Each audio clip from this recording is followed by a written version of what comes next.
perbanyak istighfar.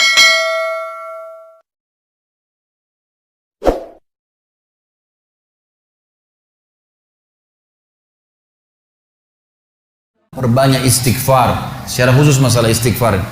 Karena ada sebuah hadis Nabi SAW yang berbunyi, bisa saja rezeki seorang hamba tertahan, ya, ditahan oleh Allah, belum dikasih, ditahan dulu karena dosa yang dia lakukan. Karena dosa yang dia lakukan. Jadi dosa itu bisa menahan. Bisa saja kita mau coba masuk proyek gagal, coba istighfar kepada Allah SWT. Kan? Jadi memang ada dosa yang mengganjal, intinya begitu. Pernah ada 3 orang datang kepada Hasan Basri rahimahullah, seorang ulama tabi'in yang masyhur. Datang 3 orang ini, dan Hasan Basri ini juga terkenal dengan kesolehannya. Kalau ngomong selalu surga, neraka, rahmat dan taubat dan azab. Itu saja berputar perkataannya Hasan Basri rahimahullah. Jadi orang sering datang ke rumahnya minta nasihat. Ada 3 orang datang satu hari antri di rumahnya. Yang satu masuk mengatakan, wahai imam, wahai kiai, wahai ustaz, saya sudah lama menikah dengan istri saya ini, tapi belum dapat anak. Sudah 10 tahun nikah nggak dapat anak. Kami sudah ikhtiar ke tabib ini, minum itu, tapi belum juga Allah takdirkan. Apa saran anda? Maka kata Hasan Basri, perbanyak istighfar. Perbanyak ya, bukan kerjakan istighfar, perbanyak. Terus lisanmu astagfirullah wa atubu ilaih, astagfirullah terus diucapin, jangan berhenti. Gitu kan. Maka kemudian keluar orang tersebut. Masuk orang kedua mengatakan, wahai imam, saya sudah lama kena penyakit di perut saya, sakit terus. Kalau sakit saya sampai nggak bisa tahan, rasanya pengen mati saja kena sakitnya. Sudah coba berobat ke sana sini nggak sembuh-sembuh. Apa saran anda? Kata Hasan Basri, perbanyak istighfar. Perbanyak istighfar. Amalin, pulang. Datang orang ketiga mengatakan, wahai imam, saya sudah lama bekerja banting tulang. Mayoritas waktu saya sehari kerja keras, tapi saya tidak pernah kaya seperti fulan. Ditunjuk orang kaya di kota itu, di kota Basra, di Irak. Apa saran anda? Kata Hasan Basri, perbanyak istighfar. Pulanglah 3 orang ini. Lalu kemudian istri Hasan Basri bertanya, wahai suamiku, ketiga orang ini tadi butuh, satu mungkin dikasih modal, mungkin satu ditunjukkan tabib yang tepat, mungkin obat. Kenapa anda cuma suruh istighfar saja? Kenapa enggak istighfar diikutin dengan yang lainnya? Dikasih modal, dikasih obat. Kata Hasan Basri, wahai istriku, tidakkah kau dengar kalau mereka sudah ikhtiar dan sekarang tinggal mereka terbuntu, tertutup di sebuah pintu yang mereka tidak tahu bagaimana jalan keluarnya. Maka saya mengingat firman Allah dalam surah Nuh. Surah Nuh ini surah nomor 71 ya. Ayatnya ayat 10 sampai ayat 12. Nabi Nuh alaihissalam berkata kepada kaumnya tentang istighfar. Surah Nuh surah nomor 71 ayat 10 sampai ayat 12. A'udzu billahi minasyaitonir rajim, faqultu astaghfiru rabbakum innahu kana ghaffara yursilis samaa 'alaikum midrara wa yumdidkum bi amwalin wa banin wa yaj'al lakum jannatin wa yaj'al lakum anhara.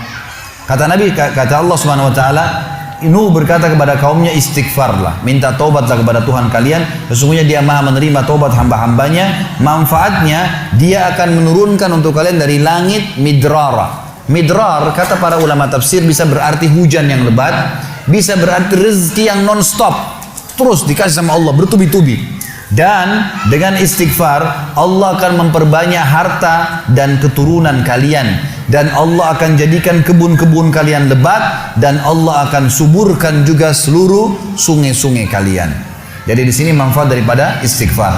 Ada kisah yang lain teman-teman sekalian, kisah Imam Ahmad rahimahullah. Imam Ahmad rahimahullah dari 4 mazhab tadi, Abu Hanifah, Malik, Syafi'i dan Ahmad. Ahmad bin Hanbal muridnya Imam Syafi'i. Mazhab yang keempat.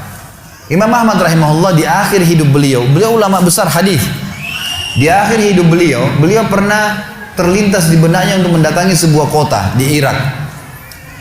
Kenapa ke sana nggak tahu. Pokoknya pengen ke sana gitu. Imam Ahmad pergi ke sana. Tiba di kota itu, tapi saya tidak temukan dalam riwayat ini kota apa yang dimaksud. Tiba di kota itu, Imam Ahmad tiba azan maghrib, lihat masjid, ada satu masjid, masuk masjid itu sholat berjamaah. Orang nggak tahu dia, karena zaman dulu orang tidak ada foto, tidak tahu lihat bagaimana wajah siapa orang ini, nggak kenal. Habis sholat maghrib, Imam Ahmad duduk sedikit baca Al-Quran. Azan Isya dia ikut sholat. Selesai Isya, Imam Ahmad pergi ke pojok masjid, mau geletak tidur. Marbot masjidnya datang, dekatin. Wahai syekh. Syekh ini dalam bahasa Arab 3 artinya. Bisa hal dari 3. Bisa orang tua, syekh. Bisa orang alim, bisa orang kaya. Gitu kan? Jadi tidak selamanya kalau antum dipanggil di Saudi syekh dianggap orang alim gitu. Bisa saja orang tua gitu kan. Dipanggil, hai syekh, orang tua maksudnya. Ngapain anda di sini? Kata Imam Ahmad, saya musafir, nggak kenal orang siapapun di kota ini. Besok pagi saya mau pergi, nggak ada tempat nginap, saya mau nginap di sini. Karena zaman dulu nggak ada penginapan-penginapan kayak kita sekarang, banyak hotel segala gitu. Kata marbotnya nggak bisa, masjid nggak boleh tidur. Kata Imam Ahmad, saya didorong-dorong keluar dari masjid. Orang ini nggak tahu kalau ini Imam Ahmad, kalau tahu mungkin diundang ke rumahnya. Ya. Tapi ini marbot, masya Allah, istiqamah nih gitu. Keluar dari masjid, ditutup pintu masjid sama dia. Imam Ahmad lihat orang yang sudah pergi, Imam Ahmad lihat ada teras masjid, tidur di teras masjid. Balik lagi marbotnya. Wahai syekh, ngapain sini? Musafir, mau tidur, nggak ada tempat nginap. Nggak bisa syekh. Teras pun nggak boleh, peraturan. Gitu kan. Ini saya bilang tadi istiqamah luar biasa nih. Imam Ahmad bilang saya didorong-dorong ke jalanan, dorong ke jalanan. Waktu saya lagi didorong ke jalanan, ternyata masjid bersebelahan dengan kios penjual roti. Ada satu orang penjual roti di sebelah masjid. Lalu dia mengatakan, syekh, dipanggil Imam Ahmad, silakan ke tempat saya. Imam Ahmad pun datang. Dia bilang, saya punya rumah tidak jauh dari sini, ini kios saya, ada ruangan tempat tidur saya. Silakan anda pakai nginap, besok anda mau pulang silakan. Kata Imam Ahmad menceritakan tentang keadaan dia dengan penjual roti ini. Dia bilang, ada satu perilaku penjual roti ini yang unik. Imam Ahmad tertarik dengan itu.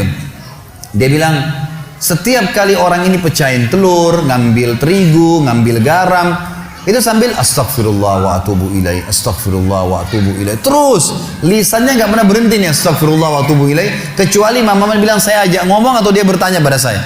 Kalau berhenti, istighfar lagi. Selalu begitu. Kata Imam Ahmad, saya bertanya, sudah berapa lama kau amalkan nih? Orang itu bilang, sudah lama, dari saya masih bujang. Kebetulan orang ini sudah tua, seumur sama Imam Ahmad. Sudah mendekati 60 tahun lebih gitu.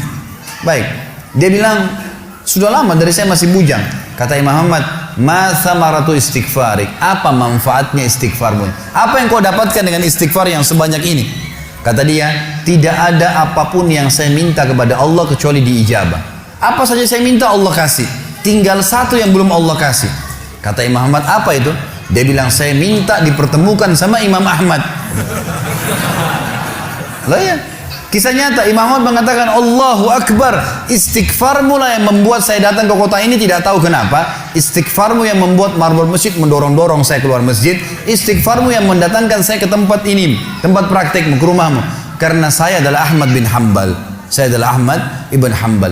Bagaimana istighfar teman-teman sekalian mendatangkan rezeki yang luar biasa. Permintaan apapun didatangkan. Seorang alim ulama biasa didatangin, ini malah didatangkan sama Allah ke tempat orang ini karena istighfarnya.